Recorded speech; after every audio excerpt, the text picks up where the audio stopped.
సెన్సెక్స్ 694 పాయింట్లు డౌన్ అయింది. నిఫ్టీ 214 పాయింట్లు డౌన్‌గా ఉంది. దీన్నిటికి కారణాలు గమనిస్తే సెంటిమెంటే మనం కారణంగా చెప్తా ఉన్నాం. ముఖ్యంగా అంతర్జాతీయంగా కూడా అన్నీ పెరగడం జరిగింది. కానీ ఇండియన్ మార్కెట్ మాత్రం తగ్గడం జరిగింది. అదేవిధంగా లోన్ యాప్‌లను బ్యాన్ చేయడంతోటి దీనికి సంబంధించినటువంటి కొంతమందికి ఉద్యోగాలు పోవటం, రకరకాల కంపెనీలకు చాలా ఇన్వెస్టర్లు చాలా ఇబ్బంది పడుతున్నారేమనే ఆలోచన ఉన్నది వాళ్ళలో. కానీ ప్రజలకు మేలు జరుగుతుంది ఇది. యాప్‌లను మొత్తం బ్యాన్ చేసింది ఇండియాలో. ఇది ఒక అంశం.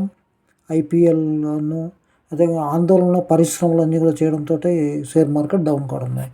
బంగారు విలువపై 90% రుణం. ఇది మనకు మళ్ళీ మండే పెరిగే అవకాశాలు ఉన్నాయి.